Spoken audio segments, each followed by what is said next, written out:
Hey guys, Curry here, bringing another 4.3 Dragon Soul boss guide. This time it's Ultraxion 25 in normal mode.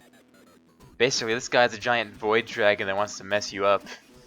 He's going to be facing you, so as you'd expect, most abilities that you use behind him, aka backstab, ambush, and things that put you behind him like shadow step, will not work on this fight. However, I did test out, and Killing Spree is usable, and it puts you in front of his face, which you'll see pretty soon. Basically, this fight is a stand and DPS race, but since you can't use backstab and you can't use ambush, it makes it pretty much a one-spec fight. For this fight, I recommend combat.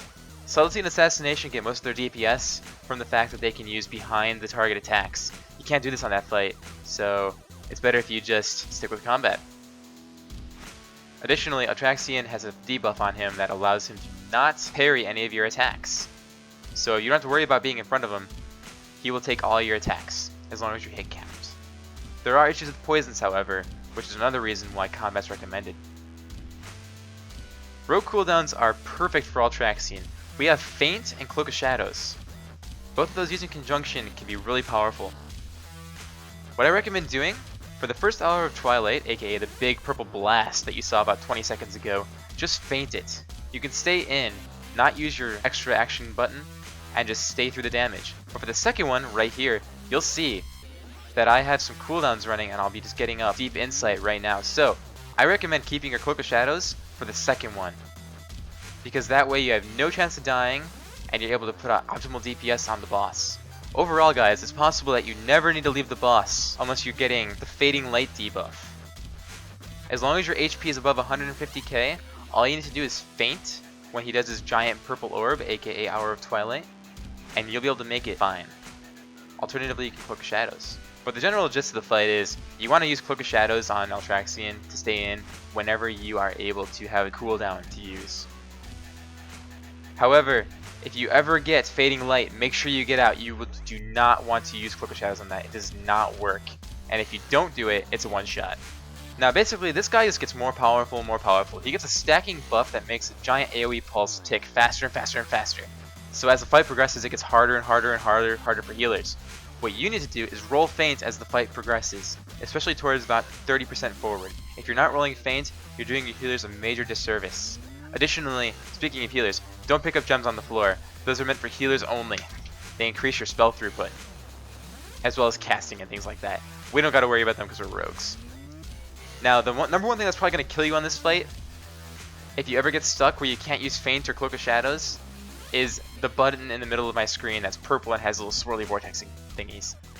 That's a custom button. If you don't click it, and you have no cooldowns running, you're probably going to die. So what you need to do is have this GTFO button on your bars, where you go into Bartender and enable the extra button bar, or you go to your menu, you go to your key bindings, and you find extra action button 1 under your key bindings and bind it to something. That way you can hit it in a pinch. So guys, I'm going to let you listen to the rest of the fight, get some audio experience from it. See you guys at the end of the video.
Heroism,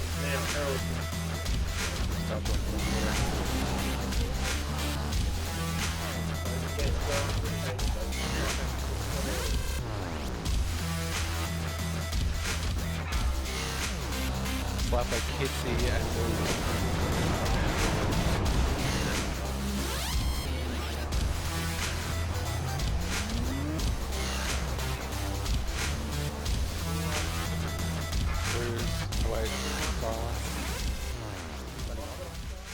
Well guys, hope you enjoyed.